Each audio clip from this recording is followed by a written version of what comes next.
50,000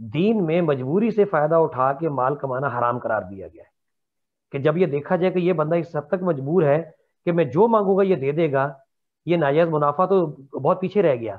یہ ہے مجبوری سے فائدہ اٹھانا، اور مجبوری سے فائدہ اٹھا کے کمایا گیا ہر طرح کا مال حرام ہے. دین میں اس کی کسی قسم کی کوئی اجازت موجود نہیں ہے کہ جب آپ دیکھیں کہ اگلا بندہ مجبور ہے تو جتنے میں پیسے مانگو یہ دے دے گا. تو وہ اسی لیے میں نے اسلامی کانٹریکٹ کا کہا تھا کہ اگر اللہ نے موقع دیا اور ہم نے کبھی اس پہ بات کی تو یہ چیزیں وہاں بڑی ڈیٹیلڈ کور ہوں گی کہ مجبوری سے فائدہ اٹھا کس طرح مال کمایا جاتا ہے. یہ انشاءاللہ میں وہاں کور کروں گا اگر کبھی اس پہ موقع ملا بات کرنے کا. لیکن یہ مختصر ترین جواب تھا کہ یہ مجبوری سے فائدہ اٹھانے والی بات ہے اور یہ حرام ہے دین کے اندر.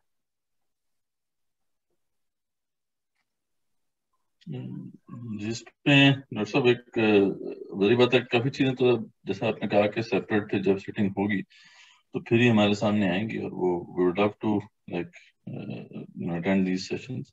جیسے کہ آپ نے اسلامی بینک کے حوالے سے کہا، اس میں جو مولانا سلیم اللہ خان صاحب جو تھے، انہوں نے ایک تقی عثمانی صاحب کے پھر خلاف انہوں نے جو ان کے موقف کے خلاف ایک فتویٰ ڈیٹیل لکھا تھا، وہ آپ کے جو مطالعے میں ہوگا آپ کے، اس میں انہوں نے کافی ایسی جو ہے نا جو انسٹرومنٹس تھے ان کے حوالے سے بات کی کہ ان میں ہیلے کا استعمال کیا گیا ہے، اور وہ ہیلے کا استعمال اس وقت تک تو جائز ہے جب تک کہ وہ ایک برج کے کام کرنے کے لیے، کہ مطلب جب تک کہ ہم ٹرانزیشن ہی رہتی مضاربہ اور مشارکہ کی طرف.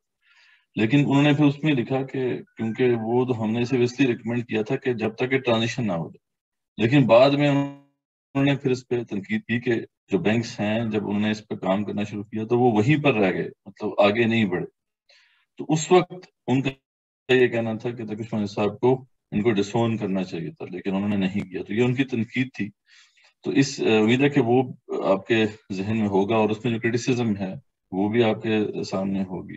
تو میں ضرور چاہوں گا کہ آپ اس کو بھی ایڈریس کریں، جو بھی آپ کے بینک کے حوالے سے جب ہم سیشن کریں گے. تو بس ایک نوٹ تھا اس حوالے سے، اگر اس پہ کچھ کہنا چاہیں آپ تو بتا سکتے ہیں، ورنہ پھر انشاءاللہ اسی سیشن میں ہم اس کو ڈیٹیل میں ڈسکس کریں. جی مدثر بھائی بہت شکریہ. بالکل آپ کی بات درست ہے، ہم اس کو ڈیٹیل بھی ڈسکس کر سکتے ہیں. مختصر ترین میں اس پہ کمنٹ صرف یہ کروں گا، میں پرسنلی جو ہے نا، میں اس اگر بینکنگ سسٹم کی بات کرتے ہیں تو اس کو پتہ کس طرح دیکھتا ہوں کہ یوں سمجھیں کہ جیسے کوئی غیر مسلم جو ہے وہ نیا مسلمان ہوا ہو، تو اس میں میری جو سوچ ہے وہ پازیٹیو ہے. میری یہ ہے کہ اگر ایک غیر مسلم کلمہ پڑھ کے مسلمان ہوتا ہے تو ڈیفینیٹلی اسے شروع میں دین کے تمام احکامات کا پتہ نہیں ہوتا، تو اس کو آہستہ آہستہ پھر وہ پڑھتا ہے، سمجھتا ہے، اس کو سکھایا جاتا ہے، پھر آہستہ آہستہ وہ آگے بڑھتا ہے. تو دین ہمیں یہ کہتا ہے کہ اس کو انکریج کیا جائے، اس کا ڈسکریج نہ کیا جائے تاکہ وہ آگے چلے، پیچھے نہ جائے.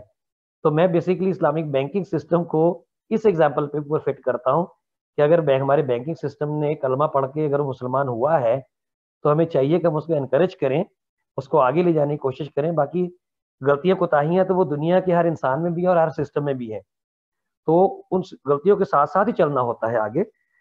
کچھ اس میں ڈیفینیٹلی کچھ پرابلمز ہیں، وہ میں آگے آپ سے ڈسکس کر بھی سکتا ہوں، لیکن اس کے باوجود الحمدللہ اوور آل جو سسٹم جو ہے ایک ان گڈ فیتھ جو کیا گیا ہے اور جس کے اوپر کام کیا جا رہا ہے تو وہ الحمدللہ بہتری کی طرف ہے. تو ہمیں اس کو انکریج کرنا چاہیے.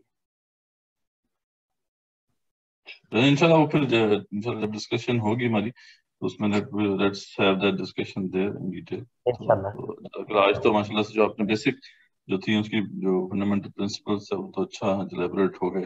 تو انشاءاللہ we will keep on discussing these things later انشاءاللہ. جی انشاءاللہ ضرور.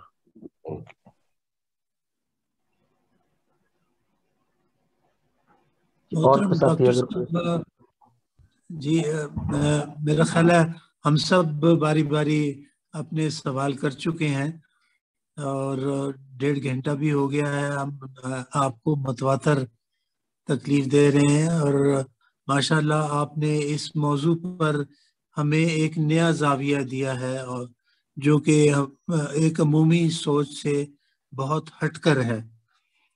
میں اپنی ذاتی طور پر میں مثال دوں گا کہ میں تو یہی سمجھتا ہوں کہ جب معاشی نظام کی بات ہوتی ہے تو یہ ایک ملک کے نظام کی بات ہوتی ہے، لیکن آپ نے تو مجھے چونکا دیا یہ بتا کے کہ معاشی نظام تو میرے اپنی ذات سے شروع ہونا چاہیے اور پھر وہ کس طرح سے بڑھتا چلا جائے اور جو یہ ایک حلال اور حرام کا کانسیپٹ آپ نے دہرایا، ہم ہر وقت یہ سنتے تو رہتے ہیں، لیکن اس کی امپلیکیشن کیا ہے یہ میں سمجھتا ہوں کہ آج مجھے بڑے آسان الفاظ میں سمجھا دی گئی ہے۔ سارا کچھ تو میں تو یہ سمجھ پایا ہوں کہ حلال و حرام پر مبنی ہے، اور عبادات ہوں اور معاملات ہوں، یہ ہر چیز آ کر اسی پر بیٹھتی ہے، اور اگر ہم اس بنیاد کو ٹھیک کر لیں تو معاملات ہمارے سدھر سکتے ہیں۔ یہ ملک کے لیول پر اور معاشرے کے لیول پر معیشت کے نظام کو دیکھنا اور اس پر گفتگو کرنا تو بڑی دور کی بات ہے، ہمارے تو یہ ذاتی معاملات ابھی تک اس سے بہت کوسوں دور ہیں۔ پھر اس کے ساتھ ہی جو سوالات کیے گئے ماشاءاللہ ان کو بہت اچھا کور کیا آپ نے، اور ہم آپ کے ممنون ہیں کہ آپ نے اس تھوڑے سے وقت میں اتنا کچھ ہمیں سوچنے کے لیے دے دیا، اور آپ کی طرف سے 2 لیکچرز کی جو آفر ہے میں سمجھتا ہوں کہ اس کی بڑی اشد ضرورت ہے۔ ہم اسلامک کانٹریکٹ پر پہلے ڈسکشن کرتے رہے ہیں، اسلامک آربیٹریشن کے نام سے۔ ہمارے ایک ساتھی امریکہ میں ہیں زبیر مرزا صاحب، ان کی بھی یہ خواہش رہی ہے کہ اس کے اوپر بات ہونی چاہیے، اور اسلامک بینکنگ تو ہماری جڑ ہے۔ ہم تو جیسے کہ سپریم کورٹ کا فیصلہ ہے، اور عام آدمی تو یہی سمجھتا ہے جس کی آپ نے اصطلاح دی ہے کہ یہ صرف ربا جو ہے وہ بینک سے ہے اور باقی معاملات میں نہیں ہے، جبکہ ایسا نہیں ہے۔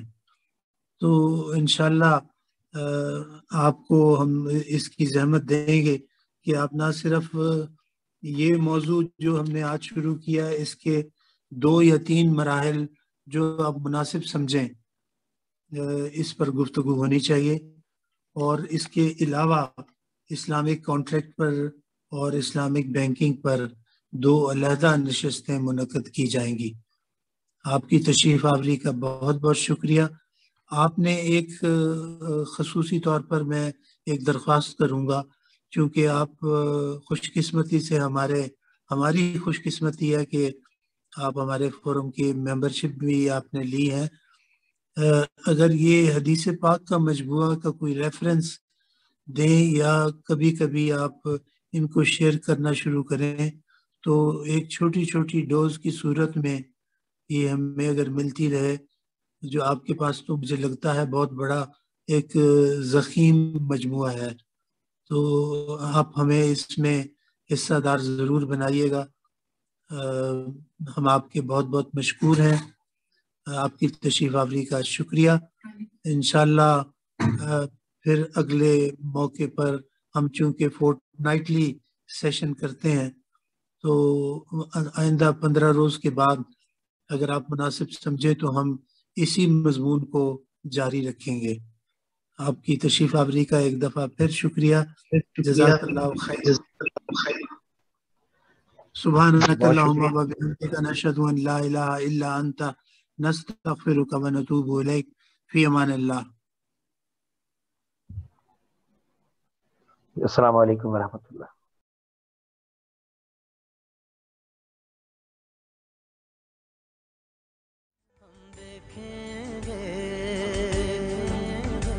ہم دیکھیں گے، لازم ہے کہ ہم بھی دیکھیں گے، ہم دیکھیں گے، ہم دیکھیں گے، لازم ہے کہ ہم بھی دیکھیں گے، ہم دیکھیں گے وہ دن کے جس کا وعدہ ہے، ہم دیکھیں گے، ہم دیکھیں گے وہ دن کے جس کا وعدہ ہے، ہم دیکھیں گے، ہم دیکھیں گے جو لوہے اجل پہ لکھا ہے، ہم دیکھیں گے، ہم دیکھیں گے لازم ہے کہ ہم بھی دیکھیں گے، ہم دیکھیں گے، ہم دیکھیں گے لازم ہے